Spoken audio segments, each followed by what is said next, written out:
கொள்கை அடிப்படையில திமுகவோட பிறகு ஏன் ஏடிஎம்கே ஒன்றும் சொல்ல மாட்டேங்கிறாரு? அரசியல் எதிரி தான். இல்லை, அரசியல் ரீதியாக ஏடிஎம்கே கொள்கை எதிரி பாஜக தான். பாருங்க, லஞ்சத்தை எதிர்த்து போராடுன்னு சொல்ற ஏடிஎம்கே என்ன இவங்களா உத்தமர்களா? எல்லாரும் அவங்க மேலேயும் குற்றச்சாட்டு இருக்கு, இவங்க மேலேயும் குற்றச்சாட்டு இருக்கு.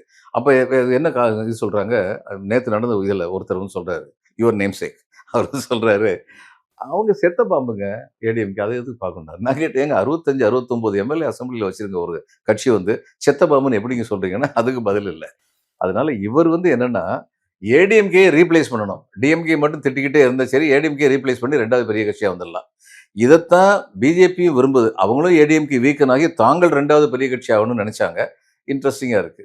அந்த பிஎஸ் வீரப்பா அந்த காலத்துல வஞ்சிக்கோட்டை வாலிபன்ல சொன்ன மாதிரி சபாஷ் சரியான போட்டின்னு சொல்லி பார்க்க வேண்டியிருக்கு. இப்ப விஜயகாந்த் அவர்களுக்கு வந்து பண்ருட்டி ராமச்சந்திரன் எப்படி இருந்தாரோ அந்த மாதிரி செங்கோட்டையன் விஜய்க்கு இருப்பாரு.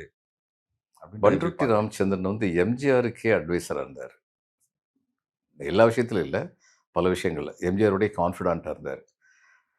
செங்கோட்டையன் வந்து ஆர்கனைசிங் கெப்பாசிட்டி இதெல்லாம் அவருக்கு ரொம்ப இருக்குன்னு நான் நினைக்கிறேன். இல்லை, ஏன்னா விஜயகாந்திடமும் உங்க கொள்கை என்ன, கொள்கை தெளிவு இல்லை அவருக்குன்னு அப்படின்னு நிறைய கேட்கப்படல. அந்நேரம் பண்ருட்டி ராமச்சந்திரன் போய் he tried to give clarity. அதான் சொல்றேன், பண்ருட்டி ராமச்சந்திரன் இருந்த ஐடியாலஜிக்கல் அவேர்னஸ் கெப்பாசிட்டி அது வந்து செங்கோட்டையன் இருக்கான்னு எனக்கு தெரியாது. செங்கோட்டையன் இருக்க திறமை வந்து ஆர்கனைசிங் கெப்பாசிட்டி இதெல்லாம் அவருக்கு ரொம்ப இருக்குது.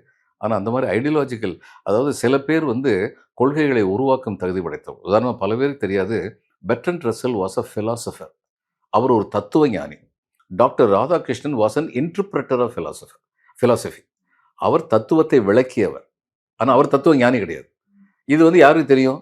தத்துவம்னா என்னன்னு தெரிஞ்சவங்களுக்கு தெரியும். புது தத்துவத்தை யாராவது கொடுத்தாங்களா? ராதாகிருஷ்ணன் இன்டர்பிரட்டட் ஹிந்து ஃபிலாசபி எல்லாத்தையும். ரெக்கவரி ஆஃப் ஃபெய்த்னு ஒரு புத்தகம் அந்த காலத்தில் எழுதியிருக்காரு. அற்புதமான புத்தகம். அதில் ஒரு இடத்துல ரொம்ப அழகாக எழுதியிருப்பார். இன்னைக்கு வரைக்கும் அதை கோட் பண்ணலாம். We have grown in knowledge and intelligence but not in wisdom and virtue. எப்படிப்பட்ட வார்த்தைன்னு பாருங்க.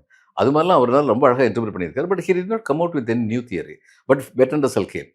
நான் பண்ருட்டி ராமச்சந்திரனை இங்கே வந்து அந்த பெர்ட்ரண்ட் ரசல் அங்கே இருந்த மாதிரி வச்சிருப்பேன். இவரை வந்து செங்கோட்டையன் வந்து ராதாகிருஷ்ணன் இருந்தார், அது மாதிரி வச்சிருப்பேன்.